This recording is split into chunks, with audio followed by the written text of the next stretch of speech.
and welcome to our Madison Church online audience. We're so glad that you're joining us. In case you didn't know, we had a power outage last week, which is why there's no footage of anything that happened. Instead of meeting down here, for those of you who were here, you know that we met upstairs with about 100 candles lit and did like a little acoustic candlelight service in September.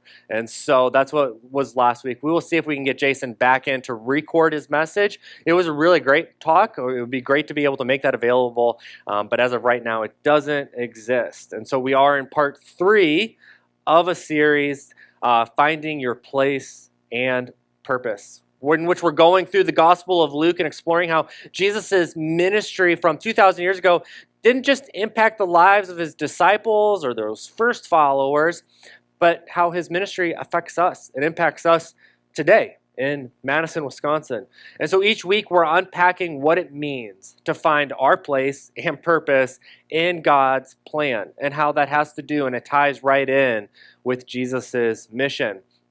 The first week of the series, we looked how Jesus' mission started. So this is the third installment going through Luke. But the first installment, Jesus is born. He is here. He's been prophesied and now he's here. The second one is about Jesus being empowered to do the work he has been called to do. And how we start this series is Jesus' mission starts. He steps into public ministry with boldness and purpose. He reads from the scroll of Isaiah in his hometown synagogue, proclaiming that he was sent to bring good news to the poor.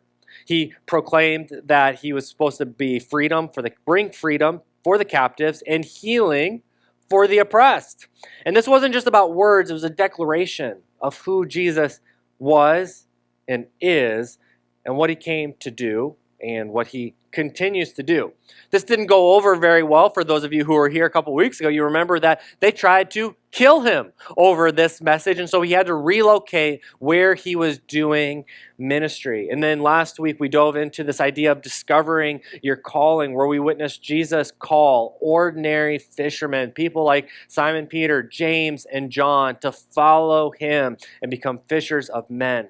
Jesus didn't call religious elites. He didn't call people with impressive resumes who had the best degrees and the best career portfolio. Rather, he chose normal, everyday people like you and me. And through their stories, we reflected on how Jesus calls us to find our true purpose in following him. Not because we have it all together, but because he sees the potential in us and calls us up and out and forward on his mission. Now here today, we're going to talk about building on solid ground. And I want to ask the question, and I want to keep this question at the front of your mind today. Are we building our lives on a foundation that will last? That's the question that we must ask today. Jesus' Sermon on the Plain, as Luke calls it, Matthew calls it the Sermon on the Mount, but offers us wisdom for life, teaching us how to live with purpose, grounded in Christ-like kingdom values. And so today we're going to cover this whole chapter very quickly. We're going to go over the Beatitudes, explore the challenge of what Jesus tells us to do, which is love our enemies. And we're going to hear Jesus' parable about a wise and foolish builder. Jesus invites us to listen to his words, but not just to listen. Remember, up until this point in Luke, we've been talking about how anywhere Jesus teaches, work is also done. People are healed. And so let's explore these teachings and how we can apply them to our own life today. Beginning with Luke chapter 6, verse 20. Jesus turned to his disciples and said, "God blesses you who are poor, for the kingdom of God is yours. God blesses you who are hungry now, for you will be satisfied. God blesses you who weep now, for in due time you will laugh. What blessings await you when people hate you and exclude you and mock you and curse you as evil because you follow the Son of Man. When that happens, be happy.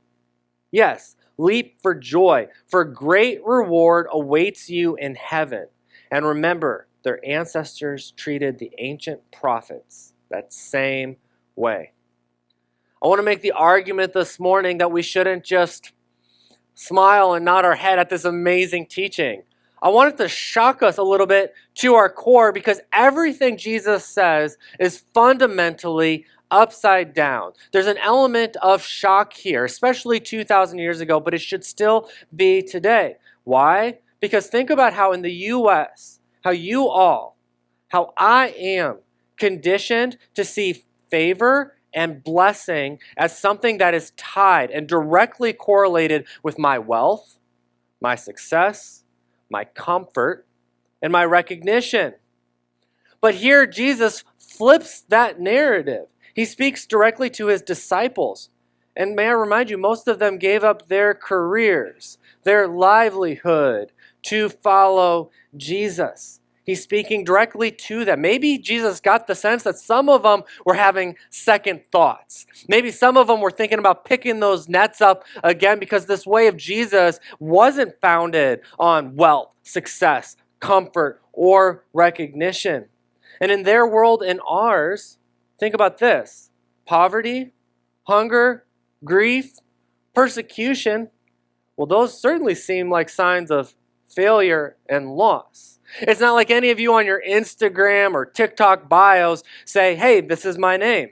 I'm poor, I'm hungry, I'm really sad, and nobody really likes me.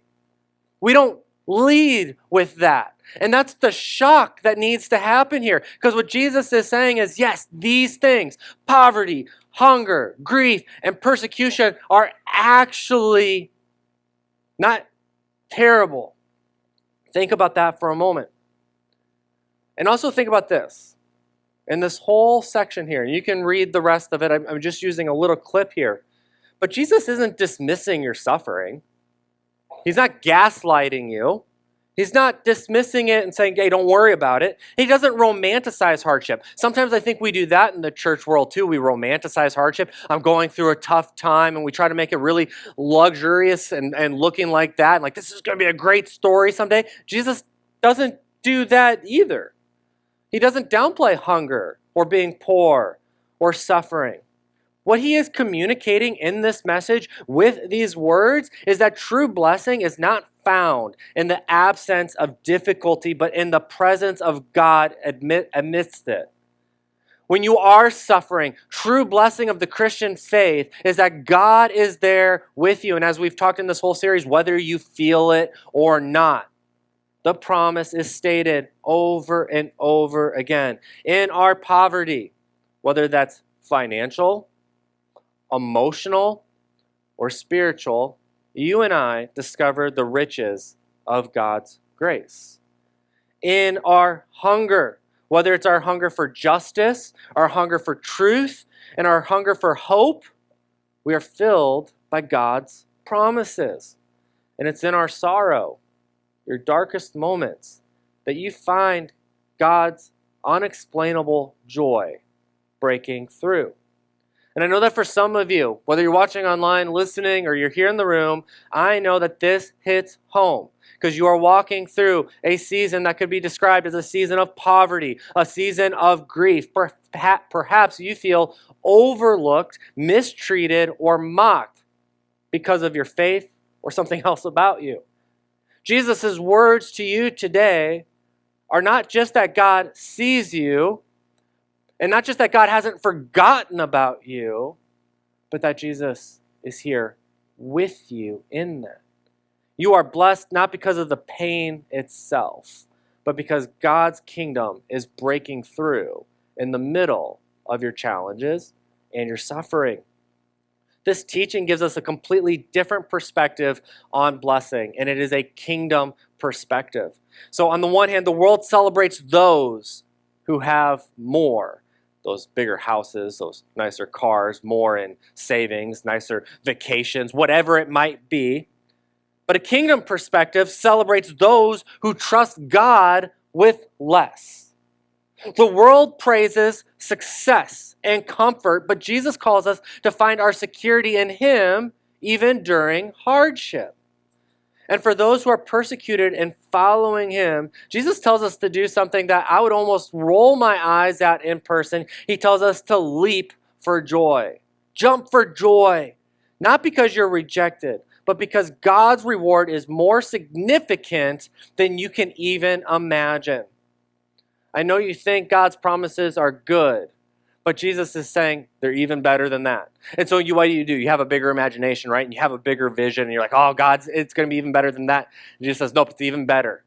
And what he's telling you is no matter how good you think it is, you're not even scratching the surface of God's promises for you and how good they are. This is the upside down kingdom in which you and I are invited to participate in today. We move on to verse 27.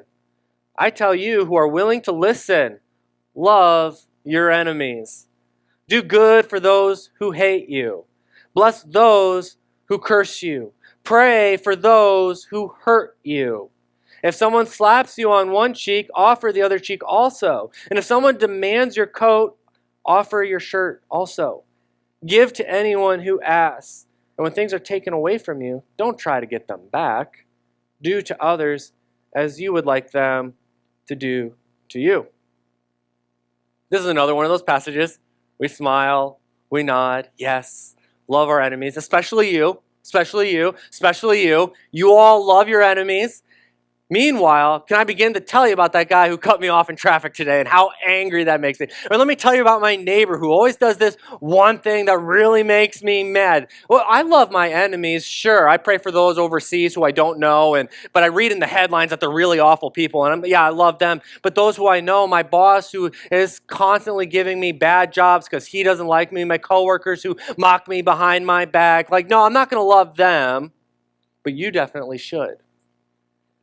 And it's hypocritical. It's the hypocrisy that Jesus will call out later in this passage.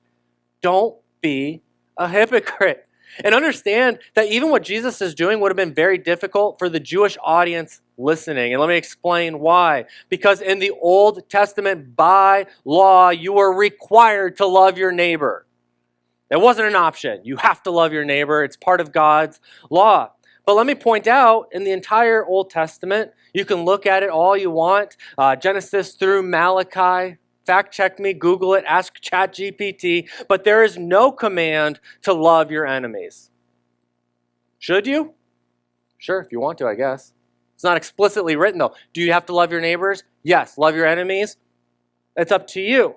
And then Jesus comes on the scene and says, no, don't just love your neighbors, but you got to love your enemies. I want you to think about how many of the Psalms that you read, and maybe you find comfort in. You're having a bad time, a bad day, you're thinking about that person who irritates you, and you read the Psalms, and in the Psalms, David writes, Lord, strike down my enemy. And you're like, yes, Lord, praise God, I need that today.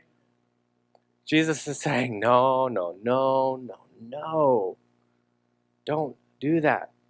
Jesus changes the rule. He says, avoid revenge, avoid hatred, and actively love, and not just love, but bless those who harm you, whether it's on purpose or not. This is a radical love.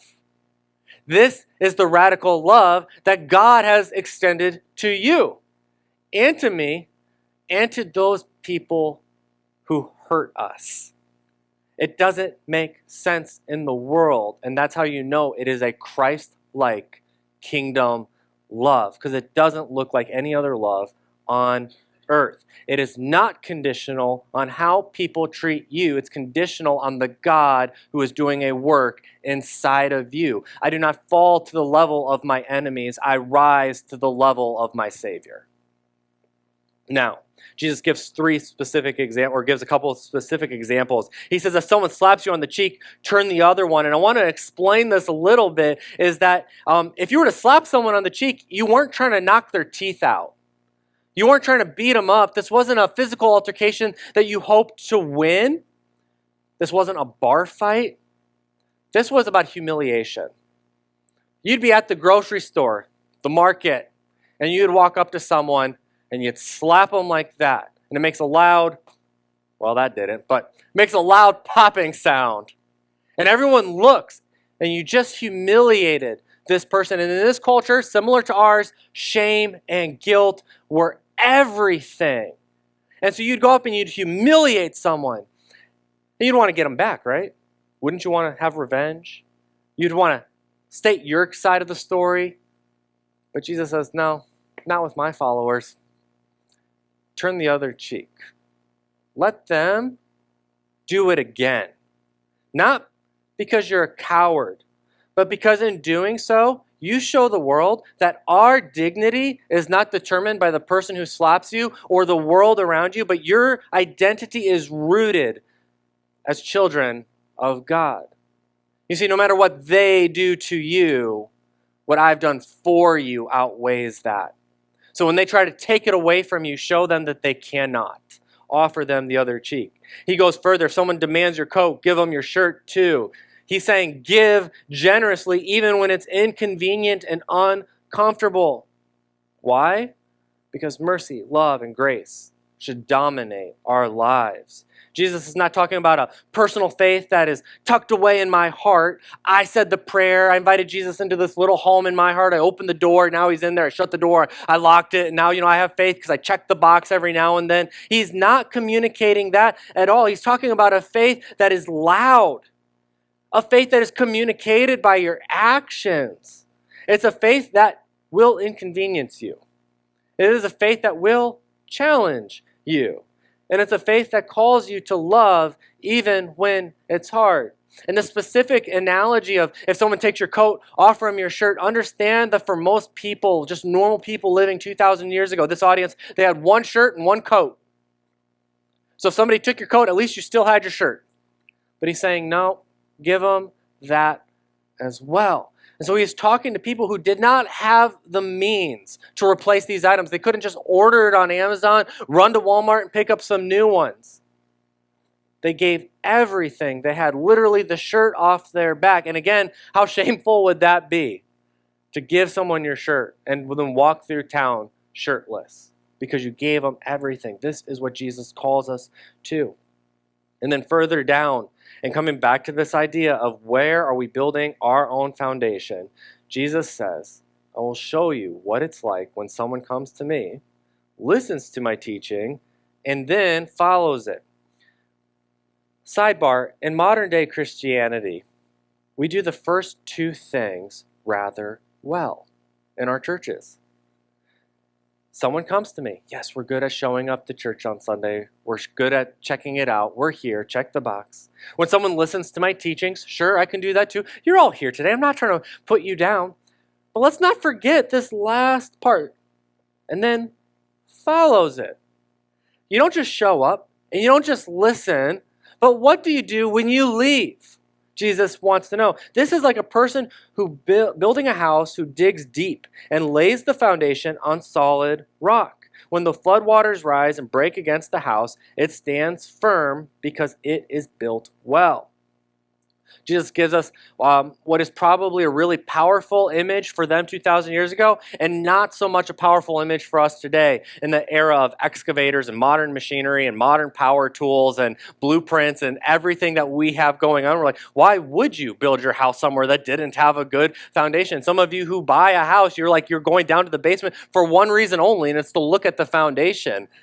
And we do that, and we can you might make a decision. You're like, I don't want to buy this house because there's a huge crack in the foundation. But back then, this was a sign of wealth. So I want you to think about it. Would it, 2,000 years ago, have been easier to build a house on sand or dirt? You didn't have an excavator. So you're doing this by hand, right? You might have had some tools. They weren't power tools. And so it would have just made economic sense to build it on some dirt. But what Jesus is saying is you build it on the stone. And again, you would have needed great wealth. But he says that is what people who follow my message do. It will not be easy. Carving out stone to build a house by hand is difficult. It will be challenging. That is what he is saying. It is not convenient. And for those of you following Jesus, you're saying, I'm really trying to build my life on his teachings and his will. You say, why is it so hard? Because it's like building a house on stone. It's hard. It's inconvenient. But what does Jesus say? He says, this is the kind of faith that lasts the storms of life. This is the kind of faith in which I can tell you to let someone slap you on the other cheek and you will not lose your faith. This is the kind of faith in which you can be hungry and poor and things don't make sense and it still lasts. And for some of us here today who are going through a difficult time and we find our faith getting blown in the wind left and right, it is time to stop and ask the question, where have I been building my foundation? Did I do it on the sand because it was most convenient? Did I do it on the sand because it was most accessible? Or have I gone out of my way to find some stone to build my faith? You see, one is easy now, but it is not sustainable later. And the other is hard now, but will help you survive the storms of life. Jesus calls us to trust him even when life is complicated. It does mean making sacrifices. It means letting go of things that we've held on to for comfort and security. But in the end, building our lives on Jesus is the only way to live with real and lasting purpose. Because he knows what's best for me, and he knows what's best for you. So his ways lead us to life, not just here and now, but for eternity. And so back to the original question that I've wanted so hard to keep in front of you all day.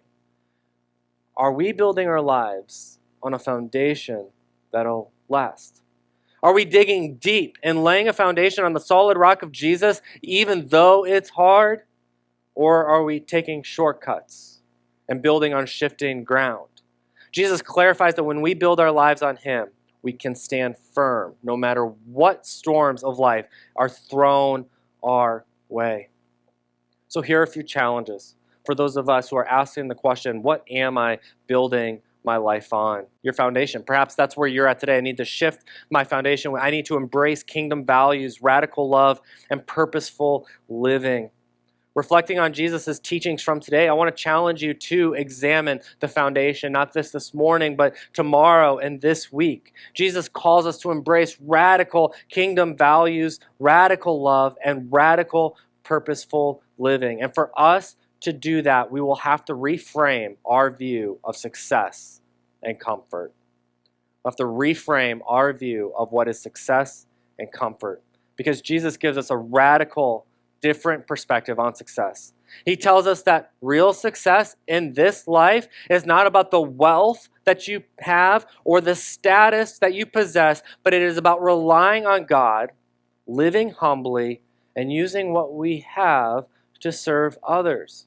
Paul echoes this when he urges Timothy, a pastor, to teach those who are rich in his church not to trust their money, but in God.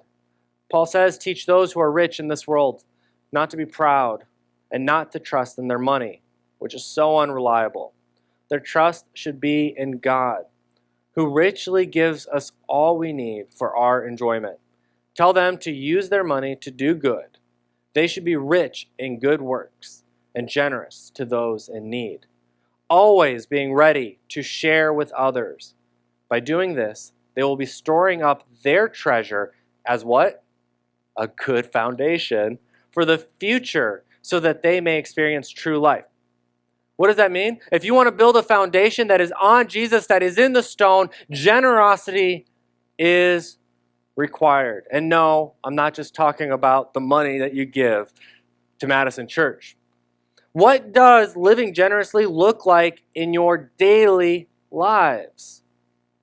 Start by considering your spending habits.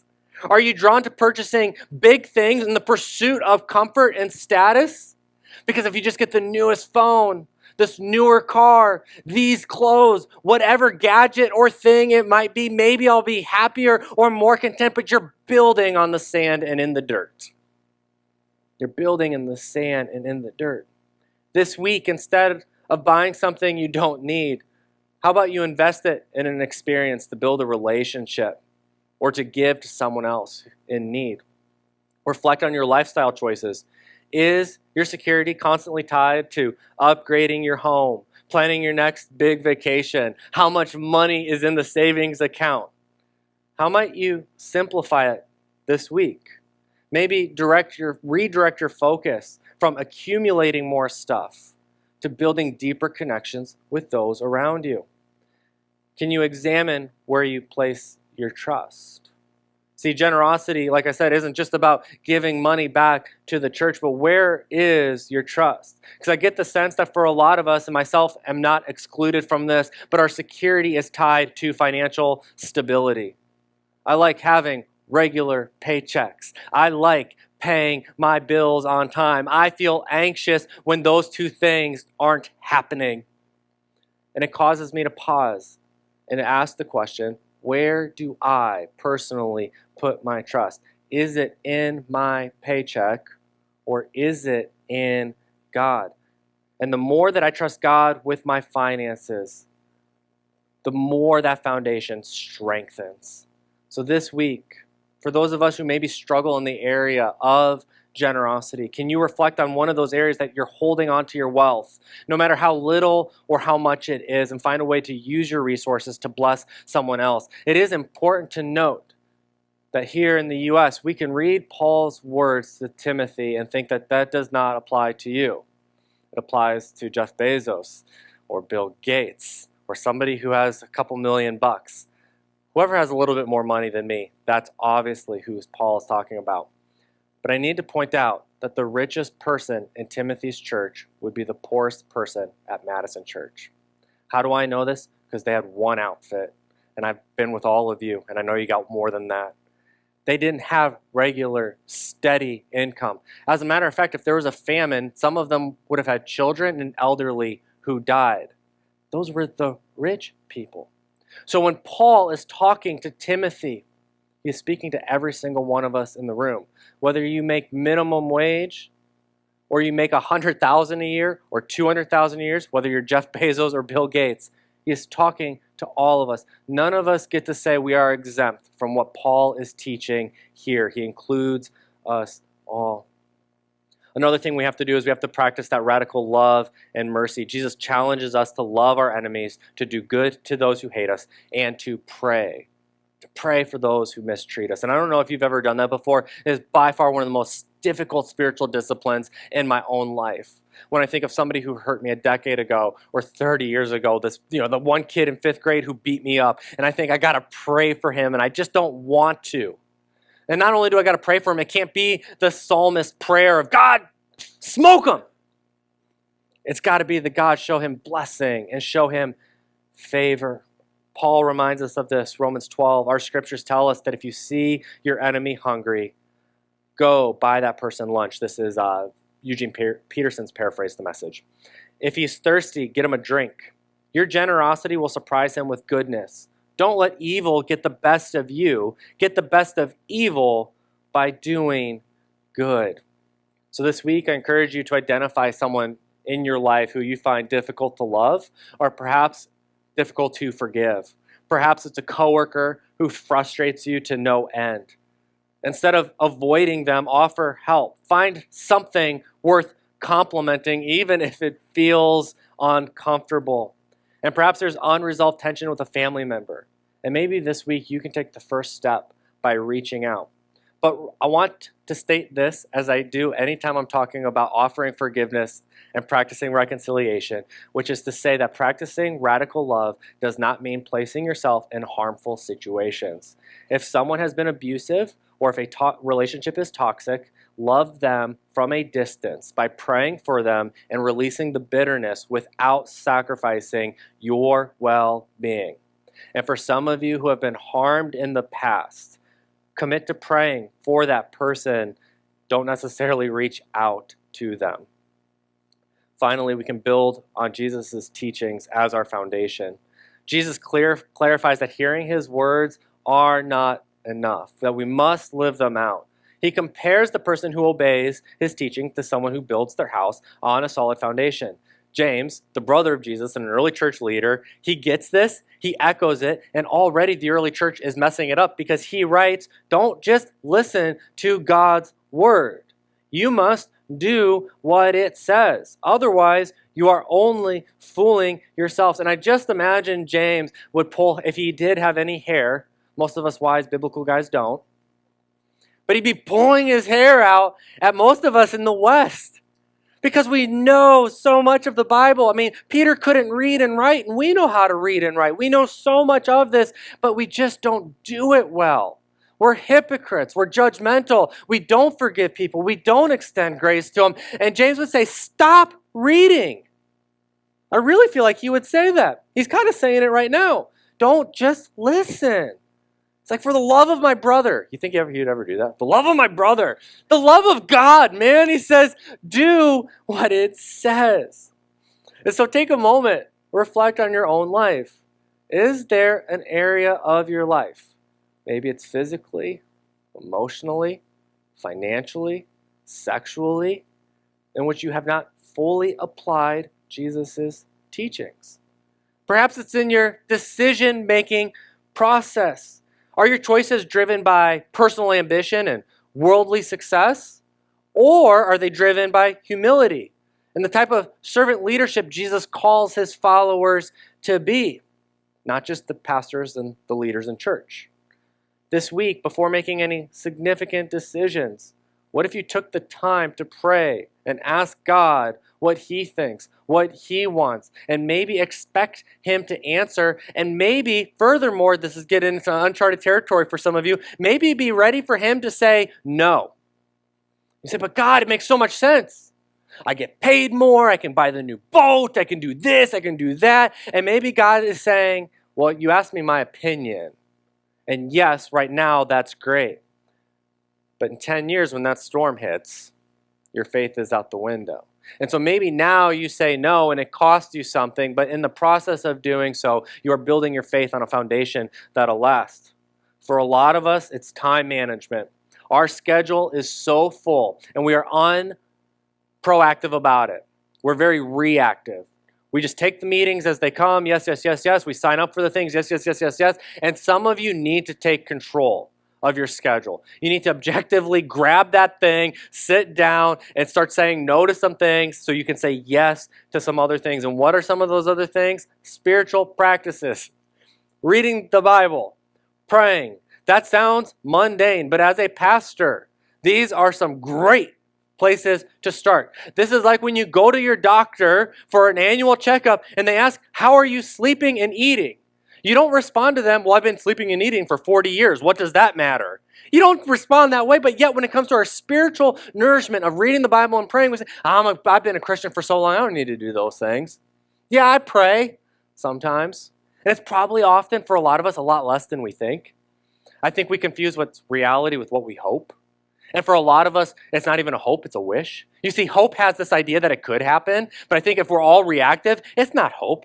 There's no evidence this is ever going to happen. You're wishing. A wish is the same thing as a hope. It just doesn't have any plan or reality attached to it. And I think that this week we need to grab our schedules and to be proactive. What is one area of your life in which you haven't fully built on Jesus' foundation? Now, I'll just wrap it up. Told you I was feisty today.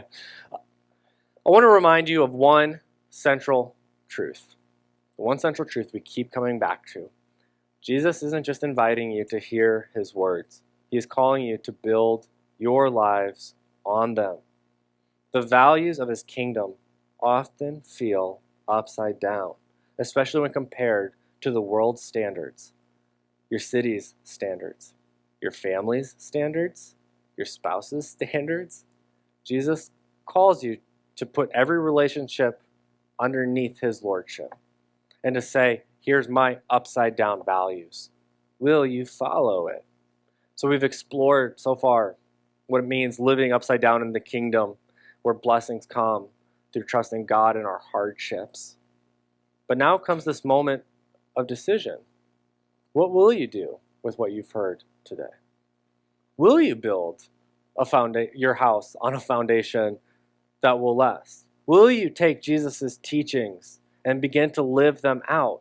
Even when it gets difficult or uncomfortable or unknown, even when it causes some conflict in your relationships.